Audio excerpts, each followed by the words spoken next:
All right, folks, welcome to the Monsters, Madness, and Magic podcast. I'm your host, Justin, here with a quick word before we dive in. Now, in this episode, I chat with actor Kari Wahlgren about the Monster Squad, zombies, horror movies, Samurai Champloo, Final Fantasy Tactics, and more. As always, thank you all for listening out there, and without further ado, here you go. All right, Kari. So take us back in time. You're a youngster. Are you a book reader, fort builder, troublemaker, or all of the above? Book reader. I was obsessed with the library. I would go there all the time. It's probably what got me into my voiceover career. Did you have any specific authors or a genre that you leaned towards growing up? I mean, I read everything, but I did love comics. Hmm. And so I would check out, they would have big compilations of Wonder Woman and Batman comics, and I would check those out over and over and over again. I always loved kind of mysteries, but I would read everything. So yeah. Did you write at all? Usually when people read books, they tend to dabble a little bit. Did you ever? I dabbled. Yeah, I Hmm. dabbled and did little writing things here and there. And then as I got older, I would be writing stories and little plays and things like that. Absolutely. Still write? Yes, but not as much as I'd like to. I'm trying to get more into it. But yeah, I do Hmm. still. So whereabouts did you grow up? Where do you consider your hometown? I grew up in a really tiny town in central Kansas called Hoisington. Yeah, and I spent pretty much most of my up through high school there. And then I went to the University of Kansas and spent a little time in Kansas City. And then I moved out to Los Angeles. I'm a Kansas girl. So would you say that maybe either one of your parents or someone in your family were artistically, creatively inclined? Do you think that's where the roots came from? That's so funny. I mean, my dad, both of my parents are artistic in their own way, but they weren't pursuing that. They were both school teachers. But my dad has a lovely singing voice. And actually, as I got more and more involved with plays and singing as I was growing up, I pushed him to get involved. So we actually did some plays and musicals together Wow, that's cool. growing up, which was so wonderful. And my mom, she just has a lot of razzle dazzle to her personality. So I think that somewhere deep inside, she was probably an actor in another life. So Yeah. do you consider yourself, classify yourself as a theater kid then? Yeah, for sure. For sure. I was always acting in plays and singing in public and did plays all through middle school, high school. Every chance I got to be on stage, I was doing it. Well, sticking with the stage for a second, what about your very first time on stage as a performer? How did that go? Was it smooth? You know, the first time I can remember was I was 5 years old and I was getting up to sing in church. I think we had gone to visit my grandparents out of state. And so they said that they would allow me to get up and sing a song. And I just remember being so excited, like this is it. I get to sing in front of people. So at least that very first time, I don't remember having much fear. Was stage fright an issue ever? Man, it's gotten worse since I've gotten older, Yeah. actually. Yeah, when I was before becoming a teenager, just not a lot of nerves at all. It was just pure excitement. And then I think I got more nervous as I got older. So, yeah. Why do you think that is? I mean, I think part of it is just the self-consciousness of, hitting those teenage years and but also I think especially as I've gotten, much older, out of college and, into LA and stuff like that, when I've gone back to revisiting the stage, with voiceover, you're in a studio like this and it's very, I don't want to say solitary, but you're on Zoom most of the time with one, two other people. So it's very different from being on stage. So when I've gone a long time without being on stage, I think there's just this huge nervousness of, oh my gosh, I have to be aware of my entire body. I have to be exercising a different kind of creativity than in my booth. Yeah, I could see that. Outside of the comfort zone. Is that your home studio? It is. I love it. That's very nice. Thank you. It's relatively new. I used to have a different one, and now this is kind of a newer one, and it's my precious. Would you consider that a necessity now, post COVID? Yes, absolutely. For anybody who's wanting to have a career in voiceover, it doesn't have to be a home studio like this, but having a recording option from home is eventually going to be very important. So before we get too far from your childhood, when you think back to formative films and TV shows you grew up on, what comes to mind? Oh, okay. Well, as a very little girl, I was definitely into the whole Disney princess thing. I drank all the Disney Kool-Aid. Everything from Snow White to Sleeping Beauty, Cinderella, all of those things were a huge influence, and I would kind of run around the house and act them out after I watched them. As I got older, Batman the Animated Series was a huge influence on me. Like that one was one that really made me think I would love to be a voice actor. That was when I really started reading the credits and seeing who did the voice direction, who performed this part. So those are some that I can think of that really made a difference to me. But I watched a lot growing up. I watched Rainbow Bright, Strawberry Shortcake. Uh, let's see what else. I'm trying to think. Transformers, She-Ra, Masters of the Universe. I could go on and on and on and on. G.I. Joe, All uh, the good stuff, huh? all all of it. Uh, Thundercats. Oh, that was a huge one. Thunder, thunder, thunder, Thundercats. Yeah. The themes were a part of the allure back then. Yes, it was epic. It was epic. The commercials were like part of it. It was a whole experience. Right. So, were you a big movie goer at all? Did you enjoy the theater experience? I did. I mean, I loved going to the movie theater and trying to think of some of my earliest memories. I mean, the Disney movies were a big event in our family. So when The Little Mermaid would come out or The Lion King, it used to be that that was a huge event. You'd have to wait for a year and a half or something for that to come out. And that was the one big animated movie. So they'd be showing a trailer 2 years before it Yeah, or and a half before it, and you'd be waiting for that.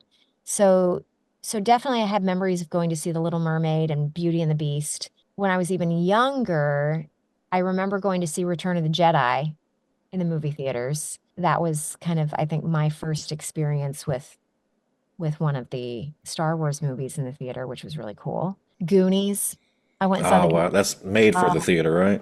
my gosh. I think I went and saw that 2 or 3 times in the movie theater. So, Yeah, I yeah. mean, you had to wait a long freaking time if you didn't. So Yeah, and we didn't have streaming or anything back then. So, and then it would be forever before it came out on VHS. So you really went to the theater as many times as you could if you loved a movie. So, agreed. So you said earlier that you like to sing, but what records were spinning around the house? oh, that's a great question. So my parents had a record collection. I had a lot of the little golden storybook ones. When you hear the chime, turn the page. As far as music, oh my gosh, my parents were listening to everything. I mean, I remember there was a lot of Kenny Rogers and Dolly Parton going on. There was a lot of musicals, like Broadway musicals on record. So Funny Girl, I would listen to a lot. Classical. We had some classical albums, so I remember listening to Tchaikovsky, and that's a fun memory. I hadn't thought of that in a long time. And then, I was listening to a lot of Disney on my little golden storybook ones, and so not only music, but they would be reading the stories. Mm-hmm. So that was how I got introduced to The Hobbit. I had The Hobbit on one of those little golden records. Wow. And it would be equally terrifying and entertaining. So I'd be wrapped up in a blanket, like wondering what was going to happen with all the And that sparks the adventures. imagination too, because I used to listen to audio dramas, and you just play the whole Ooh, thing in your head. Me too. I Mhm. used to listen to okay, so what was playing for you? I'm so curious now. What was Mostly stuff that a kid probably shouldn't be listening to, like horror stuff. Oh wow. and Okay, hit me with some and I titles. and I What? really used to love. It was mainly old radio plays, like Midnight, and there was Salem. There was a witch named someone, I can't remember her name, and she had a cat named Salem, and she would just read scary stories, stuff like that. And I really liked the soundtracks to scary movies too for some reason. I would play the movie in my head listening to the soundtracks. Oh, this is good. This is I read going back to being the bookworm. I read scary books way earlier than I should have. But but scary movies and stuff I didn't really get into until later. The only one that I watched way too early because and I blame one of my older brothers was the original Night of the Living Dead. Mm. And that one to this day freaks the holy crap out of me. Like I think to myself, oh, enough time's gone by. It's not going to scare me that much. And it terrifies me. So That movie really scares me too. The zombies in general scare me, and I've thought about it quite a bit as to why zombies freak with me so bad. And I think it's because they're so close. They're like, it's just so close to being human. It almost seems like it could happen. yes, this is so funny because Justin, I have thought about this too, like why zombie movies in general freak me out so much. And I think that it's plausible. Hmm. Like there's this tiny part of you that thinks it's so close to being human, it could happen. And I think the other thing is that you can't reason there's with them.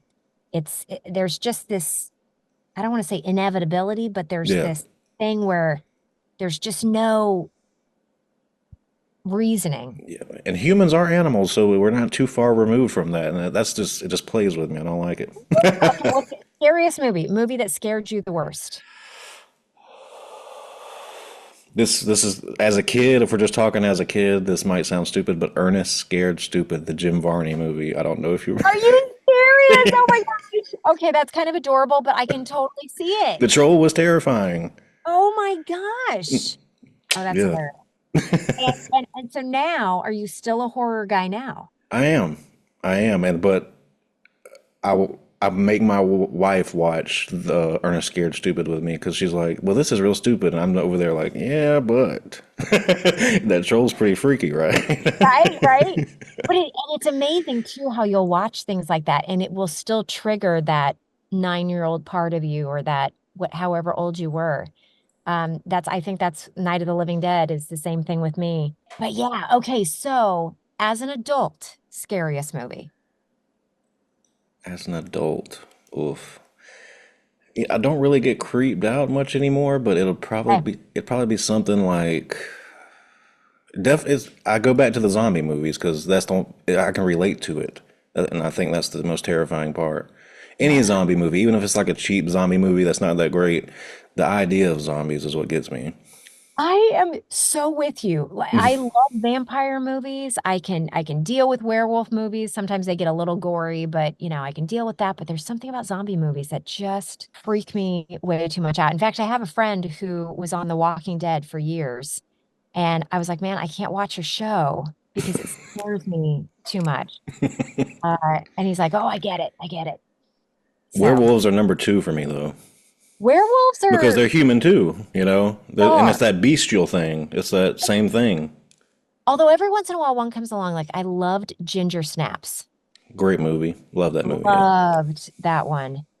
And I'm a huge fan of creature special effects makeup, like Hmm. special effects makeup in general. So I love watching some of those older horror movies because they actually were doing the creature effects. It wasn't CGI. Yeah, So, An American Werewolf in London, great. those things like that. Did you ever watch Monster Squad? Repeatedly. One of my all-time favorites. The Wolfman in that movie terrified me. Oh, and I thought Dracula was so handsome in that movie. Duncan Rager. I've actually had him on the podcast. Are you kidding? Oh my man, I'm so sad that you've already done it because I had the biggest crush on him. movie. I, He still I looks the same. does he Just a really? little seasoned. That's it. Because he's a vampire. Because he's Yes. they did a documentary. Yeah, I had Sean and those guys on for the Oh documentary. my God. Oh, I love all of this. I'm a big Monster Squad guy. Yeah, huge Monster I Squad guy. okay, Justin, we're just connecting we're firing on all cylinders here because I freaking loved that movie. It's it's uh it's the Goonies for horror kids. That's what it is. Yeah, that's a great way to describe it. I used to just watch it repeatedly, and it would always. I Love it. Love it. I don't want to do too many spoilers if there's anybody out there that hasn't seen it. So I will just say, do yourself a favor if you haven't seen it and check it out. It's very fun. I'm about to spoil something, but Oh, so anyone okay. out there, sorry, skip over the next couple seconds. All right, just But the first time my wife watched it, at the very end with Phoebe throwing Frankenstein, she's, okay. Oh my gosh, I don't mean to yell at you, but that's exactly the moment that I was going to reference. Did she cry? Did she get she all choked did, up? she did. Okay, tell your wife I understand because that part always made me cry. I'm, oh, okay, you get it. You Well, guys get it. Put a fork in me. I'm done. well, this is something I like to ask everyone, and we kind of already been talking about it. So take it whichever direction you like. What scared you as a kid? Well, once I saw that Night of the Living Dead way too early, zombies for sure. And then I read some Stephen King books when I was way too young. And one of his short story compilations had a story about the boogeyman. And so now there's just a whole thing in there about the closet door being open just a crack. Mm. So can't now have, like, I was scared of having my closet door. It either had to be all the way shut or all the way open. Had you read Stephen King since those days, or do you? I mean, some of I'm trying to think of what his most recent work is that I've read, but I want to read what's the little girl that he expanded on? She was in a short story and then now he's given her own book. Hazel, um, I'm not sure off the top of my head. somebody out there's gonna know. I would know if I did a Google search. But he's got this young girl character that I need to read that one. The Girl Who Loves Tom Gordon, that's still not super recent, but I Not liked that. ringing a bell. It was kind of a shorter novel. Gerald's Game was, Mm, again, I don't know if these are recent enough, but so I've still read a lot of his stuff. My favorite one was The Stand. mm, Stand classic. was incredible. And It was a pretty phenomenal book. How about you? How about you? Book wise, Stephen King, it would, I think, Pet Cemetery creeped me out the most because I always had a lot of pets. Always got That to. movie, I can't. Okay, talking about going back to scary movies, I can't get through that one either. Yeah, the It's sister always got me. Zelda, the when she's like in the room and she has like I think it's she has spina bifida. I think she's just like Rachel, Rachel. It just scares me. It's just, I can't do it like you're. I'm getting disturbed just thinking about it. yeah. You said earlier. I meant to ask you this earlier when you were talking about music, but did you ever play an instrument? I played piano when I was young. I took piano lessons for a certain number of years. I wish I would have stuck with it. I Mm. didn't. Before COVID, I had started taking a few bass lessons. So my goal is eventually to get back to bass guitar, but I just haven't done it yet. So, Yeah, I started out with a guitar myself and demoted myself to bass because I needed less strings. oh, there you go. Okay, there you go. I think I just always thought bass players were so cool, and there's something about that low note, and you just feel it. You're the only one. Oh my gosh, I can't be the only one. There's got to be other ladies out there that just thought, ooh, the bass. Ooh. So you said you were a theater kid and stuff, but is there a maybe like a eureka moment you can point to where maybe a specific performance you saw and you're like, you know what, I want to give that a try. Maybe that's for me. Well, it's odd. Like as far as the voiceover piece, Mm. my parents tell me that when I was 5 years old, I actually said to them, one day I'm going to be the voice of a Disney princess. So it's interesting that that was on my radar really early. yeah, I was just so influenced by comics and animation. And movie wise, I watched Annie, Mm. and that was very much this eureka moment of, oh my gosh, there are girls singing and dancing. And so, a few years after that, I actually got the part of Annie in a local production. I think that whole experience was probably one of the eureka moments of, yes, this doing this and rehearsing the and practicing and then doing it in front of an audience. Everything about this feels like something I really want to do. So I was speaking with actors over the years, it just seems like to me as a non-actor that each actor has their own specified method that works for them individually. They kind of piece stuff together from other actors or stuff that works for them. What's your method? That's interesting. I mean, because it differs for me from character to character, but I can say I'm usually more of an outside in person. Like there's something about the way the person carries themselves, or there's something about how they talk, or how they walk, how they move. Something about that usually helps me kind of find the character and kind of, so I like to build from the outside in. Now, beyond things that we'll see or hear on the screen, do you do any work like, I don't know, just for an example, maybe like making a journal or something like that, or any kind of background info that you need on the character? As far as creating characters, I always go with uh as many clues or source material as I'm given. If it's a character that I don't know much about, but it's a superhero, like when I had booked Saturn Girl in Legion of Superheroes. They were doing an animated series years ago, and I didn't know much about Legion of Superheroes, so it was a fantastic excuse to go out and buy a ton of Legion of Superheroes comic books because I wanted to kind of get a feel for what are the relationships between these characters, who is Saturn Girl. So that was a lot of fun. And if I get something that's based on a book, I'll try to read the book. If they give me something where there's artwork, I very much try to look at the artwork and get a sense of, what kind of vibe does this character have. So yeah, just kind of any of that. So if you take all the external factors out of it, like pay, rehearsal, and whatnot, do you have more fun as an actor on stage, on screen, or in the booth? Oh, that's an impossible question.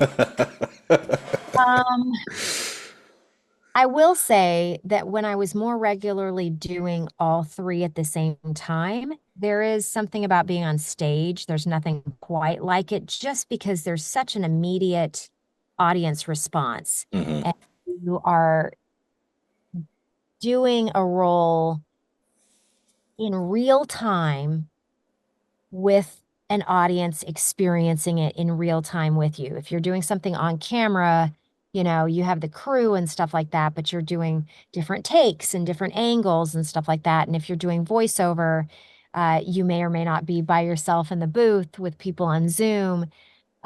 So there is something about stage work that is that there's nothing quite like it because it's so immediate and such a group experience. Hmm.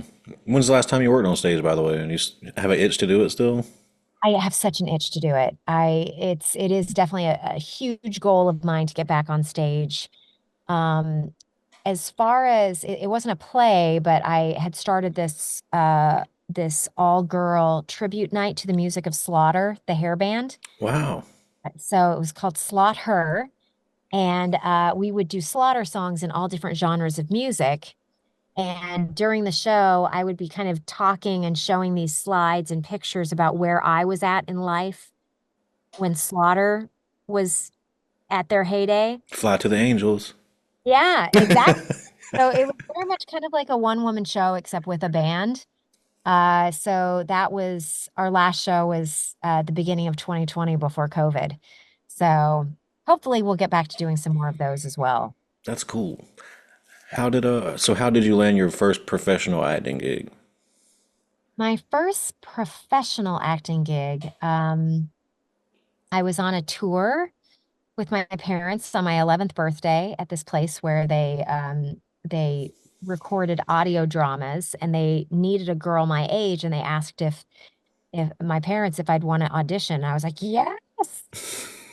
So I auditioned and I got the part. And so I actually got to record a couple episodes right there in the studio, which was wonderful. So, that was kind of another eureka moment of, you mean I could do something that I really love and get paid for it? Ah! So, so yeah, as far as a professional job, that was probably my first one.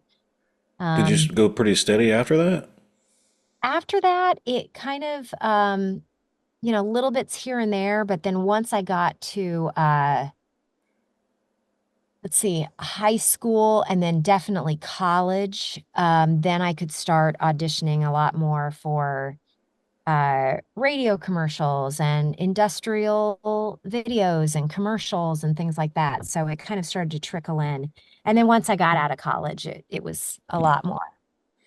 Have you ever done any teaching or coaching or that kind of deal? I do a tiny bit of coaching. I just did one earlier this year with a casting director friend of mine that I just adore.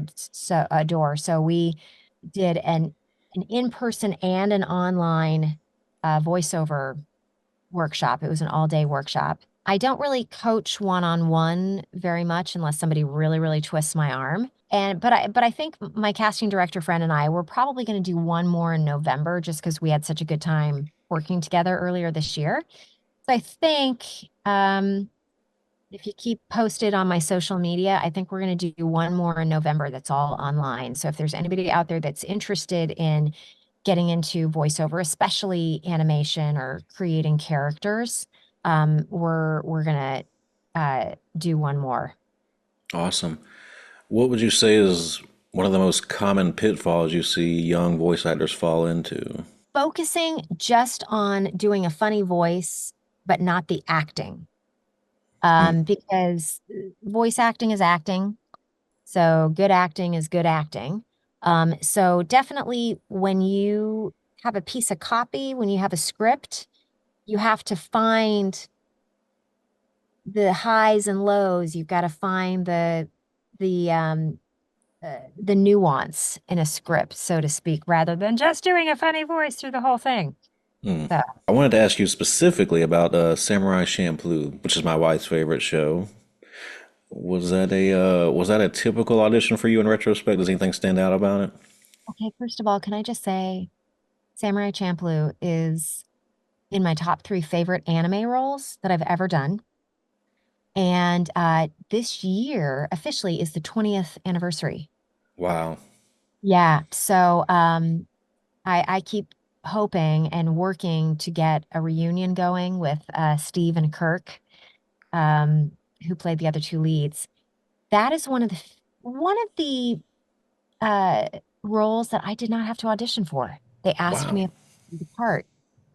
So and I just had such a wonderful time on that show, and it really kind of opened my mind to what anime could be because it was such an original and different show. Mm, Absolutely love it. If you could see my office, I've got Samurai Champloo stuff in there. So wow. Have you done improv at all?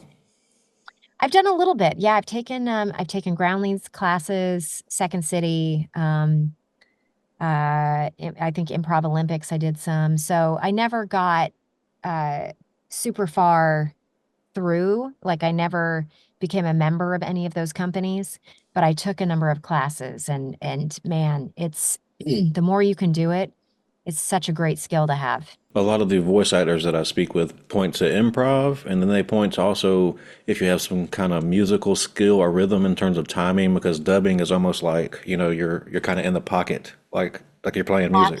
Absolutely, absolutely. I find that people that are singers or musicians usually have a much, they take to anime dubbing much faster.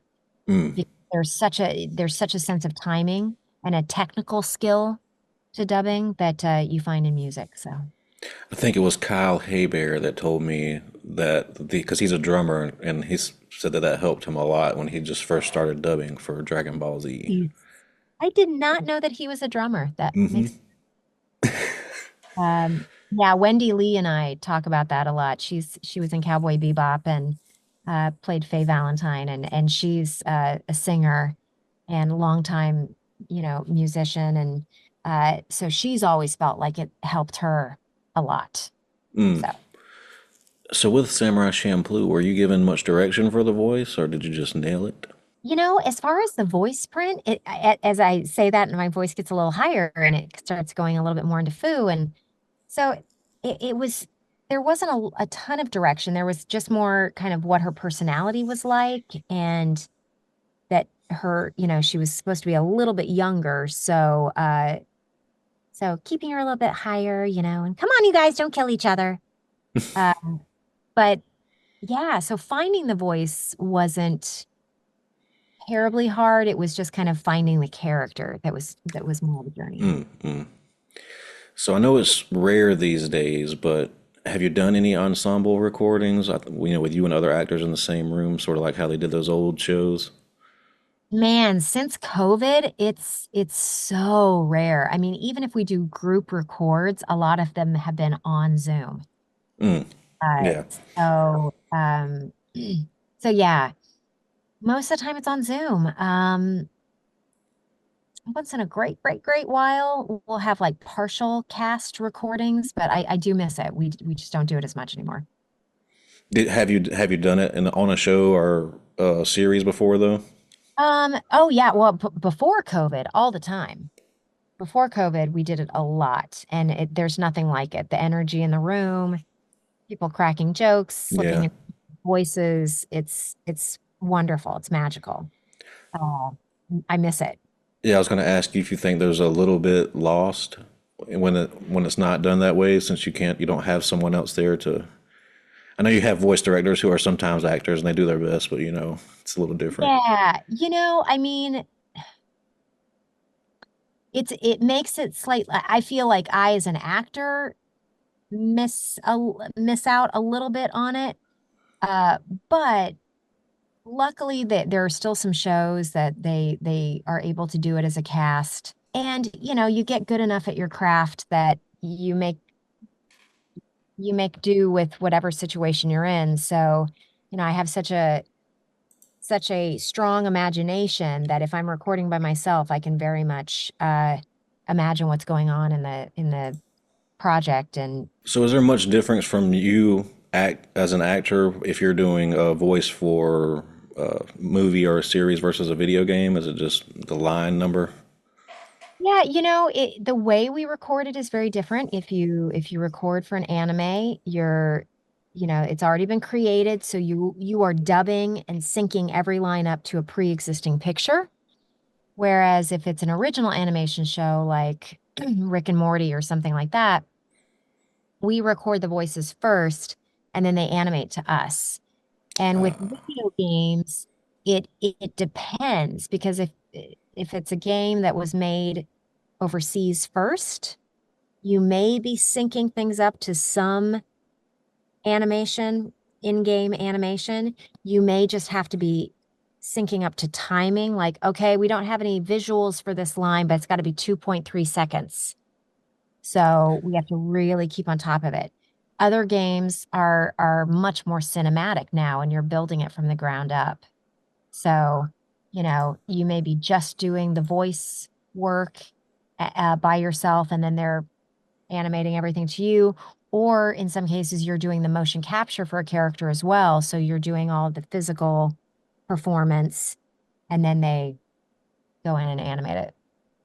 Gotcha. So I'm scrolling trying to find the year, but you've done a voice in one of my all-time favorite games. I know you've done hundreds of voices, so you probably have no idea what this is, but it was Which game? Final Fantasy Tactics War of the Lions. It was a Oh my PSP God. game, 2007. That's how, and that's a port of a game that came out in the 90s, so it's kind of weird. Was that the one I played Ovelia Yeah, in? that is. Yes. Okay. Uh, That I saw that and I was like, man, that's a blast from the past there. man, that is for me as well. For me as well.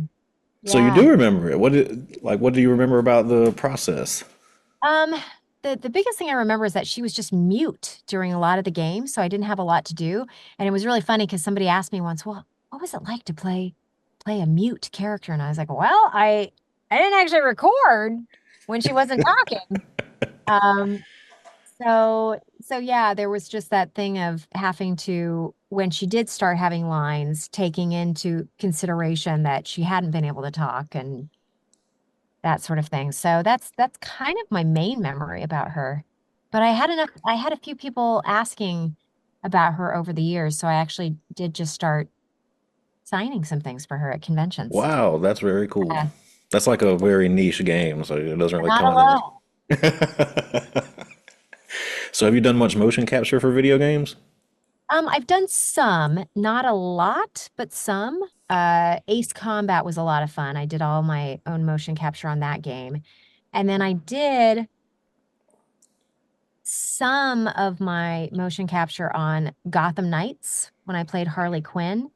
But unfortunately, COVID shut everything down during the game. So I could not fly up to Canada and finish my motion capture. Ah, COVID. So that was a real heartbreaker. But they had a lovely Canadian actress that finished the motion capture, and I was able to record all of my voiceover. that's good. So, So, Kari, best acting advice you've received and who gave it to you? best acting advice I've received. And who gave it to me? Well, this is going to be very weird, but when I was a freshman in college, I had this amazing college professor, and I had auditioned for him and stuff like that, and he thought I had some talent, and he said, "Listen, don't learn too much. Don't learn too much." Uh, and I took that to mean, and obviously, as we had longer conversations, what he meant was that you have to trust a certain amount of your instincts. Yes, you should always learn. Yes, you should always improve and get better. But you also kind of have to trust that you as an actor uh, know certain things about your craft, and you have to trust yourself, Hmm. basically. Because it's tricky. Anybody out there who wants to become an actor or a voice actor, um, there's a ton of teachers out there. There's a lot of people that are professors or coaches or teachers, and some of them are not very good, and some of them are very bitter, and they don't want you to become better. They just want to break you down. I have talked to so many actors who have had a bad experience with a teacher who has just ripped them apart and made them feel badly about themselves. And so I think that I just caution actors to trust yourself as an artist and be very careful about who you learn from. Well said. I kind of, I've had previous guests say, that if you're preparing for a role, you want to stuff as much as you can in there, learn, and then forget everything that you did. So it's just Yeah, kind of tucked in there, and it's just like muscle memory. yeah, that's great advice. Great advice. So, be it stage, screen, or in a booth, what would you say is the most challenging project that you worked on, or role, maybe one you lost sleep over? Man, stage screener in a booth. I always get nervous. Is that a cat, by the way? Yes, my cat Marlise is screaming at me to pet her right here, and I'm trying. Fantastic. Can we have at least one little photo bomb? Here she is. I have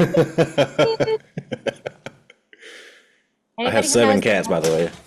seven? Seven, three dogs. Oh, good Lord. You're lucky she's the only one in here screaming at me. That's amazing. Guys, I'm an animal lover in general, but I have three cats, so thank you. Your kitty knew. Your kitty knew that I knew. Um, as far as I get nerves about new projects. Um, there's been a number of times where I've been, nervous or thinking the night before about a job or something like that. So I can't think of just one that Hmm. was really making me sweat or something. But I can say that just from a physical standpoint, Mortal Kombat was really tricky just because vocally I couldn't do the character of Melina for longer than 2 hours. The first time we scheduled her, we scheduled it for 4 hours, and it was just so vocally stressful that I couldn't do it for 4 hours. So after that, we would always schedule for 2 hours. I would say for voice actors out there, that's another huge piece of advice is knowing your limits. And if there's a character that you do that you know you can only sustain for a certain amount of time, you need to really be open about that in the recording process. Like if they're not being clear with a direction, make sure that you get clarity to save your voice. So if they're like, just make that one longer. Well, how long do you want that screen? So really protecting your instrument is important. Well, I like to wind down with this last question here. Have you ever had an experience that you would consider supernatural, paranormal, or an event you can't explain? Oh, I love it. I was really hoping that this was going to be a fun ending question, and you did. Yes. Yes, I have. Um, I they're just my guy in my life. We definitely got a message from someone he knew.